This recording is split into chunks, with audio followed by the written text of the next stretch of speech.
Tim's American Beauty was made by Robust Tools, America's premier lathe manufacturer. Quality hardened tool rests and live centers too. Robust.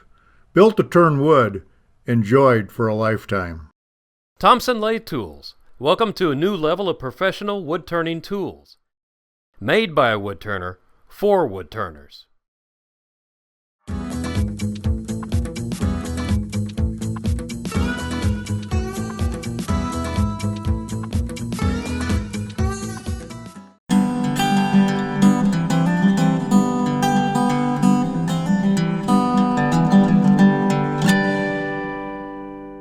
Well, the definition of a dibble is something that helps you make a hole in the ground so you can plant bulbs in your garden. And this one's a big one on steroids because usually these things are handheld and smaller, so you have to get on your hands and knees to plant the bulbs, and I'm getting older and I don't like doing that. I do have marks on here, and they are in inch increments. Say that 3 times fast. And it goes to 12 inches in depth because different bulbs require different depths in order to be able to grow right. I'm not sure how that all works, but it's their rules and I go by them, and what the wife says for me to do, I do. Anyway, this one's a lot of fun. I also put a handle in it that swivels like so. So it makes it easier for you to take this and put it exactly where you want it when you put it in the ground. Now the handle's kind of the fun part because it's being held on with a dowel, and I drilled a 3/4 inch hole in each handle, a 3/4 inch hole inside of here, and then you turn a dowel. That's the fun part. We got to make this really accurate so it fits in well. Now, so we're going to get started.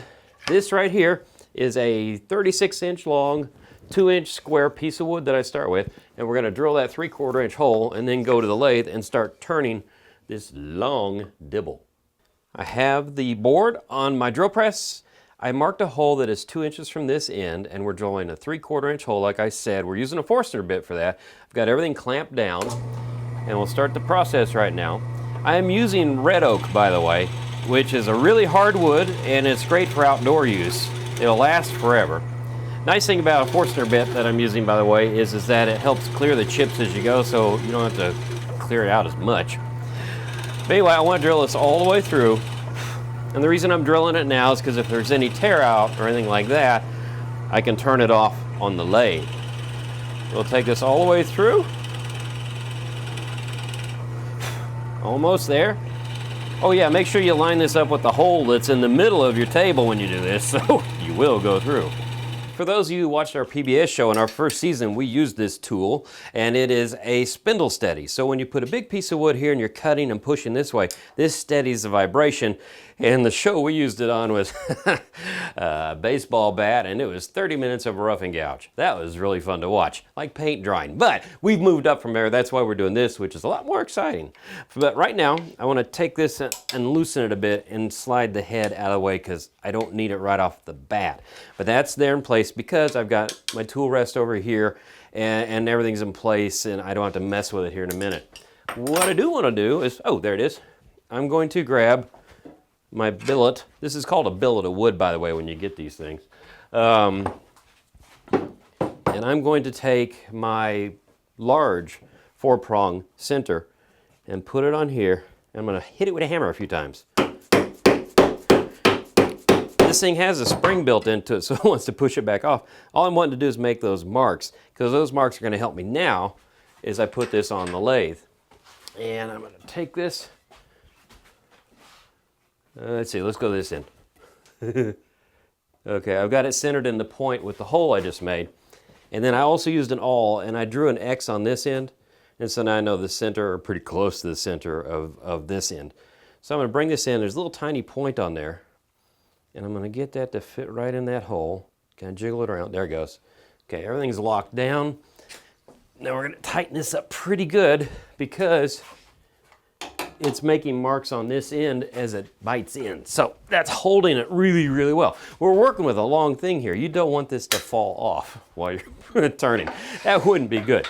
So how do you attack this baby? We're going to start with a roughing gouge. Not 30 minutes worth, but we got to make this round. And on something this large, like I said, it's a little bit scary sometimes. So I want to grab my face shield just to be safe. The other thing I'm going to do is turn the lathe speed way down I'm going to get my controller here and put it to where I can reach it if I need it. And then I'm going to get Mr. Roughing Gouge. So we have this at a low speed. The headstock is unlocked. Nothing's hitting right here. We're going to start this up nice and slow. Close the hatch. Hello. And pick it up. Okay, now we're going to start roughing this out. This is the bottom of the dibble, so we're just going to start rounding it out. And you notice I have a 12-inch tool rest up here, so I can't do the entire thing at once. I also have a lot of tool rest left over here, so when I come through, I don't fall off. That's a bad thing. Now the nice thing is once you start this cut, you just get a rhythm going. You bring your body back, you shift your weight over to your right, and cut through. So you lean back to your left, the weight's on my left, I shift through to my right, the tool handles into my side, and I'm keeping the exact same angle on the roughing gouge through the whole movement here. And you can hear when it gets a little bit sticky, that means you're hitting more wood, which is a good sound. We're going to take this down to probably about 1 3/4 inches in circumference, or diameter. It's one of them words. It's going to be 1 3/4 inches wide probably when we're done here. This will take a while though.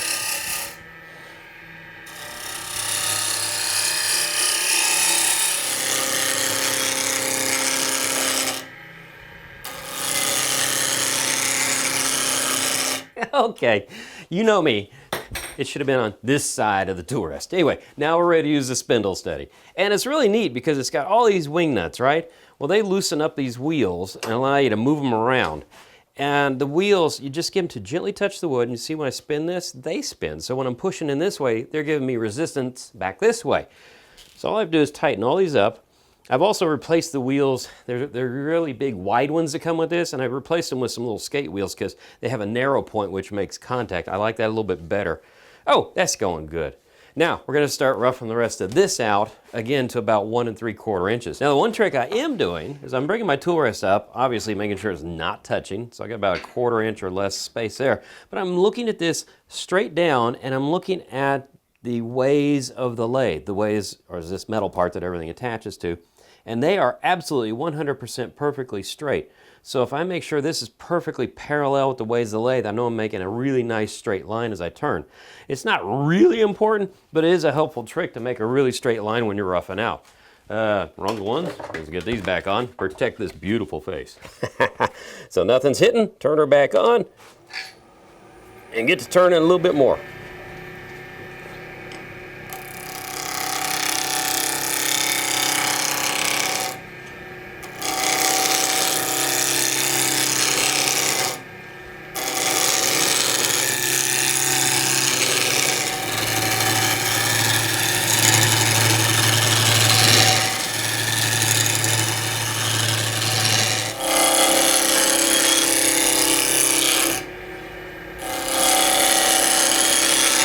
Now we're ready to start turning the dibble part of our project. I love that name, dibble. I just want to mark the end down here. It's about 3/4 inches of waste wood I'm going to have. And up here is the 12-inch mark. So I know I want my taper to go from here all the way down to there. I didn't measure this out. I just went with something that it is aesthetically pleasing. I also made it curve slightly all the way. And our roughing gouge would be great to make that shape. But I'm going to start with a spindle gouge to mark my point here. Oops, let me grab my pencil again. And turn this on. Also, I've switched to my safety goggles now because once this is rounded out, and turn that off so I can make sure where it is. Once this is rounded out, you don't have as much fear of pieces of wood flying off when it's square. So anyway, let's come in here. Just like with a roughing gouge, you just hold it to your hip, but I'm turning into that mark right there, and now it's like a V. So by making this shape, I'm clearing away the wood, and I know where the end of the dibble is going to be. Dibble. Anyway, whoops, touch the tip, it slid. You're used to that if you watch me. So come back here. I don't want to take this down a whole lot more because it'll get too fragile at that point. And let's see, there's my roughing gouge. The roughing gouge really is, if you think about it, a big fat old spindle gouge. So what are we doing right now then? We're making a bead, but a very long, elongated bead. And I'm just sneaking up on it a little bit at a time with the roughing gouge. So it's simply just like roughing out, but I'm doing an angle. Now when I get here, I want to make sure I don't touch this tip to there, or it could get a catch. And that's why I have to go back to the spindle gouge in a minute to clear a little bit more wood out. But you can see as I go back further and further, I'm making the curve longer and longer. And obviously I'm going to run out of tool rest here in a second. So I'll have to move the tool rest to continue this shape. But probably this is going to be about 3/4 of an inch in that neighborhood on this end once I get it shaped. Let me go here to my spindle gouge again because I'm going to use it to start coming into this edge a little bit more. So what I'm going to do is I'm going to come down to my final diameter on the end here, so at least I know where I'm going with my roughing gouge. That's looking pretty good right there. I don't want to have a real pointy point because if I do, it'll break off after you've planted 600 bulbs. Trust me, we're planting 600 bulbs this year. Oh joy. Anyway, I'm going to keep shaping this, move my way down to here, and then we'll show you how you make the marks on it for those 1-inch increments. Now I'm ready to make the lines, and instead of getting a ruler up here, I'm just going to use my other garden dibble. Never going to have too many dibbles, and transfer these 1-inch marks. I love being able to draw on wood this way because it's spinning, it's a smooth surface, and it's so easy to do. You don't have to be afraid of the wood in this case because since it is smooth, it's not going to hurt you. You still don't want to get your fingers down there between it and the tool rest, but we're good. So anyway, the reason I'm making the lines now is because I know where I end here, and this will tell me where I have to transition over here now. So to do this the easiest way possible, I'm going to get my little tiny 1/16 of an inch parting tool. And you can see it's got a few miles on it. All I want to do is come up here and part in, maybe about a 1/16 of an inch. And these don't have to be on the millimeter accurate because honestly you're sticking this into dirt and you're dropping bulbs in the ground. My wife might argue with me over that. There we go. And we simply make these marks like so. But you notice the marks don't show up very well. So there's a trick I want to show you. To make those lines show up, we're going to use a burning wire, and this is a guitar string, and I think it's, well, the lower notes because it's a lot fatter. And that's why I use the 1/16 inch parting tool for that. So that'll fit right in that slot. You pull up till you get smoke, and do it again. And always pull up from the bottom. If you're pushing from the top, if you come down at it from the top and the wire breaks, you fall right into your work. But this is a neat way to make a mark. You could use a Sharpie or something like that, but it would probably wear off in time. With these grooves and then the burned in mark in there, you'll always have them. Now they might be filled with dirt later on, but hey, we started off with them looking good. Tim's American Beauty was made by Robust Tools, America's premier lathe manufacturer. Quality hardened tool rests and live centers too. Robust. Built to turn wood. Enjoyed for a lifetime. Thompson Lathe Tools. Welcome to a new level of professional wood turning tools. Made by a wood turner for wood turners.